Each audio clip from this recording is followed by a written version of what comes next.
Good morning. My name is Jacob Booth, and I am the Weird Christian Dude. Today we're going to be studying Genesis chapter 20. Verse 1.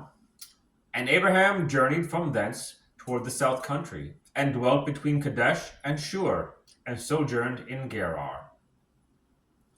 So this is the same location that the angel of the Lord spoke unto Hagar, Abraham's second wife, in Genesis chapter 16, verse 7 and 14.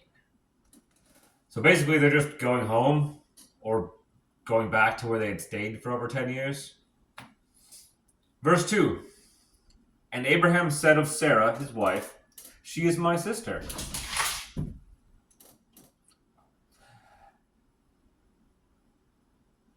And Abimelech, king of Gerar, sent and took Sarah.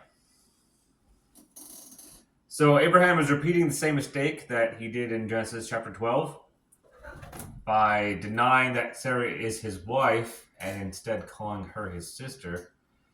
He did that then to protect himself, and the same thing this time.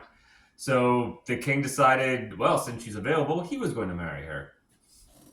And frankly, at age 89, Sarah must be pretty good looking if she gets the attention of a king. Verse 3. But God came to Abimelech in a dream by night, and said to him, Behold, thou art but a dead man, for the woman which thou hast taken, for she is a man's wife. So God takes adultery very seriously and threatens the king with death. And that actually later becomes the standard punishment for adultery, is to be stoned to death under the law of Moses. So no one can threaten a king except for God. Verse 4. But Abimelech had not come near her, and he said, Lord, wilt thou slay also a righteous nation? Said he not unto me, She is my sister? And she even herself said, He is my brother. In the integrity of my heart and the innocency of my hands have I done this. And God said unto him in a dream, Yea, I know that thou didst this in the integrity of thine heart, for I also withheld thee from sinning against me. Therefore suffered I thee not to touch her.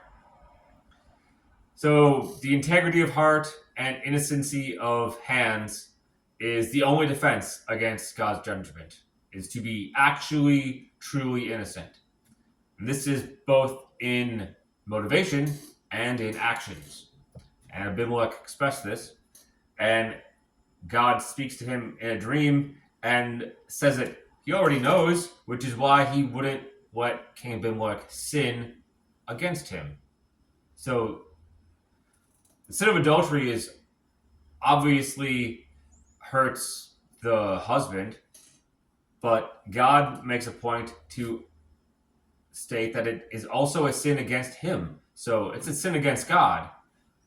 He's included in the marriage relationship, and that's why it's sacred. So if you violate that, you are offending both your husband and God. Verse 7. Now therefore, restore the man his wife, for he is a prophet, and he shall pray for thee, and thou shalt live. And if thou restore her not, know thou that thou shalt surely die, thou and all that are thine. So God makes an ultimatum for justice. He could have done a lot of things, but he has given people free will, and that is the ability to choose to obey God or not. So God clearly lays this out, and the penalty for this particular disobedience is death. And I like that he states, thou shalt surely die, because that's the same thing he says to Adam in the garden. And surely means that it's guaranteed he's going to die. It doesn't mean it's immediate, but it's no way out of it. So it also is more than just the king, because the king has authority over people, and a husband has authority over his family.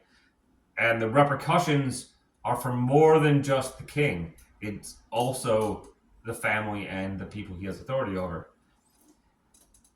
So I'm not entirely sure how that works, but there is an aspect of group punishment and responsibility.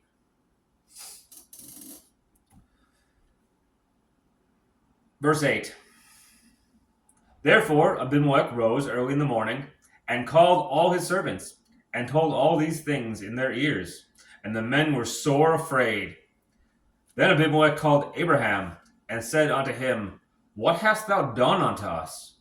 And what have I offended thee, that thou hast brought on me and on my kingdom a great sin? Thou hast done deeds unto me that ought not to be done. And Abimelech said unto Abraham, What sawest thou that thou hast done this thing? Verse 11. And Abraham said, Because I thought, surely the fear of God is not in this place, and they shall slay me for my wife's sake. That's the same reasoning that Abraham used in Genesis chapter 12. The fear of God is not in this place. And it's interesting because I have experienced that schools, modern schools, and the military and politics often try to exclude God from being involved in them. But in fact, God is in everything. So Abraham was actually wrong, because they were very afraid. When the king told his servants, they were sore afraid. So you shouldn't be too hasty to just think God isn't going to be involved, because he is. If he's in your life, he's in it no matter where you go. Verse 12.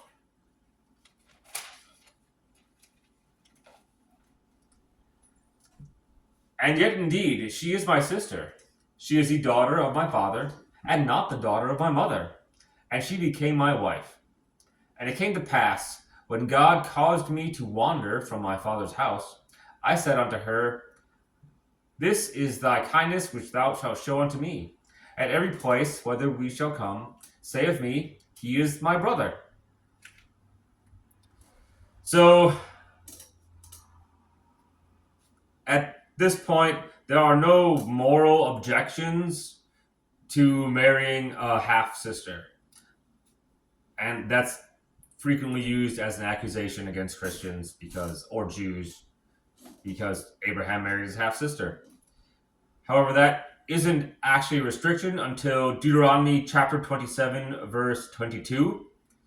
Under the law of Moses, when the half sister is banned from being a wife. That sister marriage is no longer allowed. But that law doesn't work retroactively. At the very early stages of humanity, God didn't make that moral distinction. So it was totally fine then, and it's definitely not fine now. The unfortunate thing is, Abraham told his wife to lie. Don't do that. That's a really bad habit. You don't want to encourage that type of thing.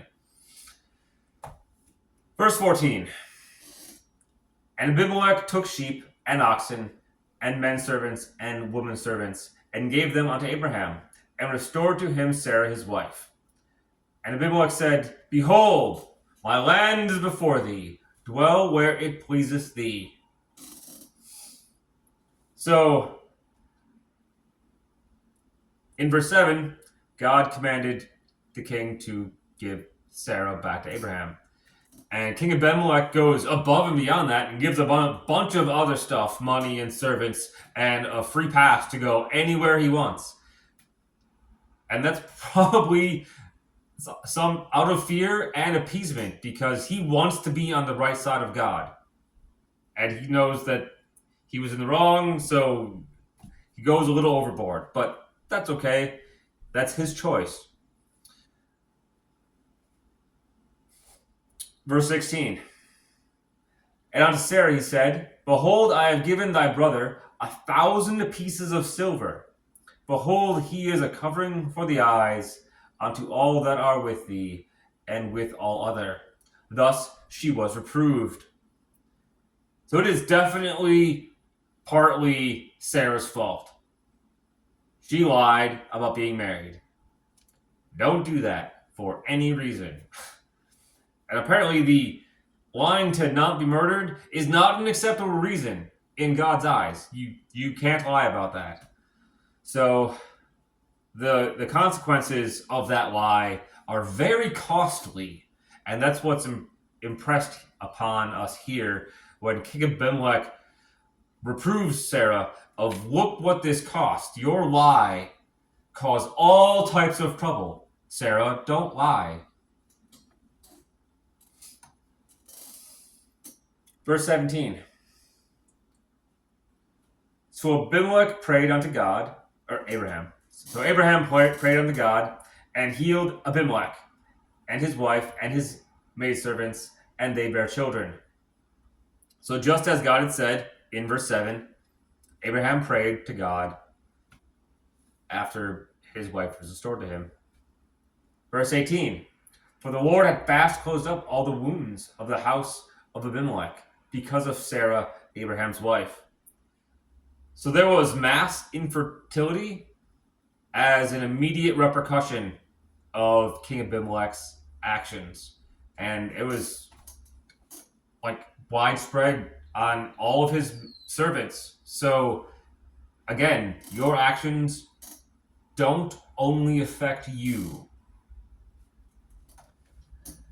Thank you all for watching. Have a wonderful evening, and you are always welcome to come and talk to me.